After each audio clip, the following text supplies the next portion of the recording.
Shalom, kebenaran pada hari ini, Senin 4 April 2022, bertema Dinikmati Tuhan. Kita harus mengalami proses kesempurnaan seperti Bapa atau keserupaan dengan Yesus agar kita dapat melakukan kehendak Bapa. Sebab hanya orang yang melakukan kehendak Bapa yang akan masuk ke dalam kerajaan surga. Di dalam konteks ini, menjadi anggota keluarga kerajaan Allah. Ingat, ada kalimat dalam Matius 7 ayat 21-23, Aku tidak mengenal kamu. Artinya, aku tidak dapat menikmati kamu. Kamu tidak menyukakan hatiku. Kamu tidak menyukakan hati Allah Bapa. Kata mengenal di ayat ini menggunakan kata ginosko yang sejajar dengan kata yada dalam bahasa Ibrani di Kejadian 4 ayat 1. Kiranya kita bisa dinikmati oleh Tuhan. Ini harus menjadi ambisi kita yang kuat. Hal ini harus kita tegaskan sebagai peringatan bahwa kalau kita masih gagal menghayati dunia bukan rumah kita, yang ditandai dengan tidak adanya kerinduan terhadap kerajaan surga, tidak adanya kerinduan pulang ke rumah Bapa, berarti kita sesat. Rasanya tidak ada seorang pun yang ingin masuk ke neraka. Semua orang ingin masuk ke surga, tapi tidak merindukannya.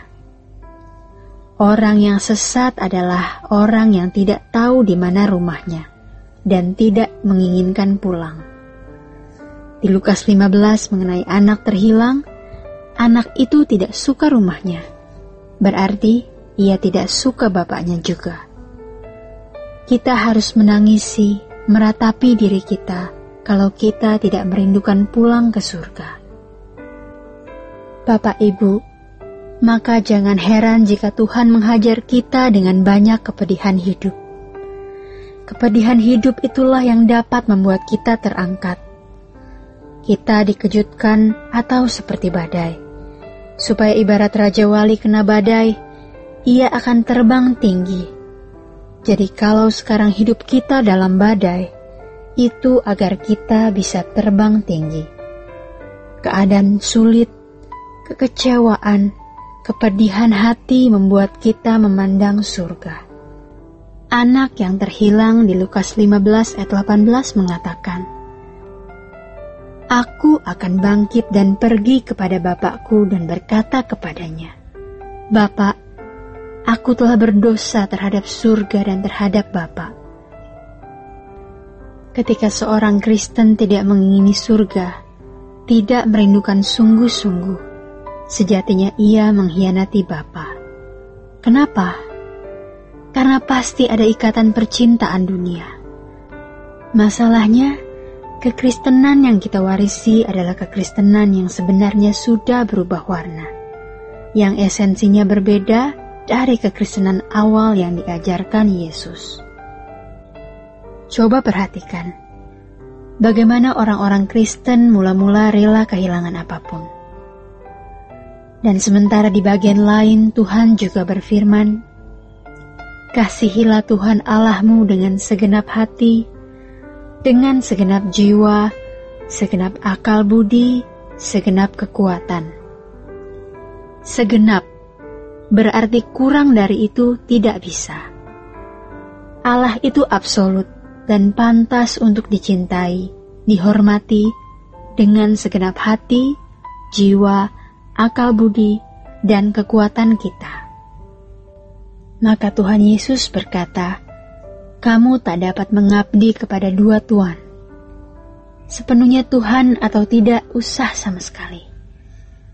Dulu kita sering berkata munafik, Aku mengasihi Engkau, Yesus. Padahal Tuhan tahu bahwa kita hanya menginginkan kuasa-Nya, mujizat-Nya, berkat-Nya, perlindungan darinya. Tapi kita tidak mengingininya. Betapa kurang ajarnya. Dulu kita tidak sadar. Sekarang kita mulai sadar dan lebih sadar. Maka jangan berbuat salah lagi. Coba bayangkan, jika kita menghadap Allah, keadaan tersebut pasti dahsyat sekali dan membuat kita gemetar. Pada waktu itulah kita akan bisa mengerti bahwa memang Allah itu absolut. Cinta kita harus bulat sepenuhnya bagi Dia. Betul-betul kita harus mengingini Dia dan merindukan kerajaan Allah. Bapak Ibu, mari kita kobarkan cinta kita kepada Tuhan. Firman Tuhan mengatakan, terkutuklah orang yang tidak mengasihi Tuhan. Ini adalah standar yang harus kita capai. Jangan kompromi. Kita dikejar oleh diri kita sendiri. Kita belajar untuk berperkara dengan daging kita sendiri. Ada manusia lama yang bisa menjadi pangkalan setan di dalam daging kita, di dalam jiwa kita ini. Kita berurusan dengan ini dan harus serius. Dalam hal ini, jangan terlalu memikirkan apa kata orang. Kita berbenah diri. Nanti semuanya akan dibuka. Tidak ada yang tersembunyi. Makanya kita sekarang diam, dan diam. Hati kita harus bersih. Jangan ada dendam dan kebencian. Jangan ada dosa yang disimpan. Semua mesti dibereskan. Kita harus menaruh hati kita di kerajaan surga. Supaya kelak ketika kita berdiri di hadapan tahta pengadilan Tuhan, kita mengerti betapa beruntungnya kita yang mengobarkan cinta kepada Tuhan. Jangan nanti waktu meninggal, kita baru belajar menghormati Allah. Orang tidak bisa merindukan kerajaan Allah mendadak atau mencintai Allah mendadak. Tidak bisa. Karena membangun selera rohani, membangun kecintaan akan Allah dan kerajaan surga membutuhkan waktu. Roh Kudus pasti memimpin kita, tapi setan juga berusaha untuk menarik kita tetap berparkir dan menunda pertobatan, menunda mencintai Allah. Jangan menunda, praktikan dalam setiap kehidupan, artinya dalam setiap langkah kita. Kalau ada yang salah, langsung cepat-cepat minta ampun. Kita akan memiliki banyak kesempatan untuk menikmati dunia, menikmati dosa, kemungkinan-kemungkinan yang begitu mudah kita peroleh untuk menikmati daging, nafsu, dan jiwa kita. Ketika kita berkata tidak, itu adalah keharuman dan Bapa di surga menghirup keharumannya. Maka dari itu Bapak Ibu, mari kita mengingat, kalau kita masih gagal menghayati bahwa dunia bukan rumah kita, berarti kita sesat dan hidup kita tidak dapat dinikmati Tuhan. Sampai di sini kebenaran firman Tuhan pada hari ini. Tuhan Yesus memberkati kita.